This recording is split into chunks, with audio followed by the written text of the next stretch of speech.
Jusqu'au milieu du 19e siècle, les gens habitent en famille dans des maisons ou des hôtels particuliers. Ils circulent essentiellement à cheval. À partir du milieu du 19e siècle, avec le développement de l'industrie, les villes grossissent. De nouveaux types d'immeubles sont bâtis abritant plusieurs familles. À Paris, le métro se construit. L'architecte Guimard en dessine les entrées. Nous retrouvons ces courbes dans ses créations architecturales, comme ici, le Castel Béranger. À la fin du 19e siècle, l'invention de l'ascenseur va apporter un nouveau confort. C'est le cas ici, dans l'immeuble construit par les frères Perret, spécialistes du béton.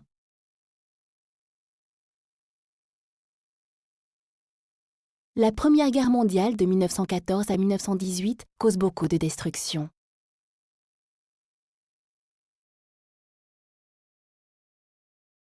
Après la guerre, les premiers HBM, habitations bon marché, sont destinés aux personnes pauvres. Elles peuvent ainsi vivre dans de meilleures conditions, avec l'eau, le gaz et l'électricité, des toilettes, un vide ordures, un bon ensoleillement. L'architecte Henri Sauvage a même construit une piscine à l'intérieur. La Seconde Guerre mondiale, de 1939 à 1945, détruit un grand nombre de bâtiments qu'il est nécessaire de reconstruire.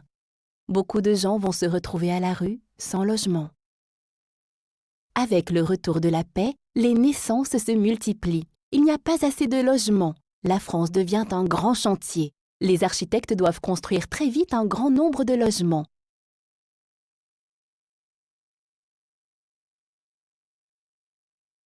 De vastes ensembles d'immeubles s'élèvent autour des villes. Ce sont souvent des grandes barres ou des hautes tours.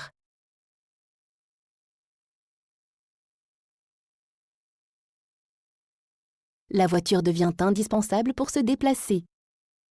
Ces grands ensembles regroupent parfois plus de 1000 logements. Petit à petit, nous nous rendons compte que ces ensembles sont trop grands pour que chacun s'y sente bien.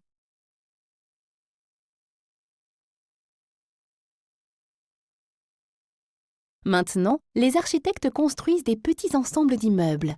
Ils mettent à nouveau des rues entre les immeubles pour que les enfants jouent, les gens se rencontrent.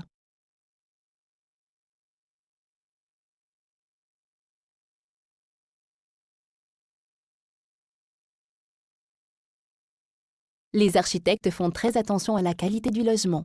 Ils sont notamment attentifs aux espaces intérieurs.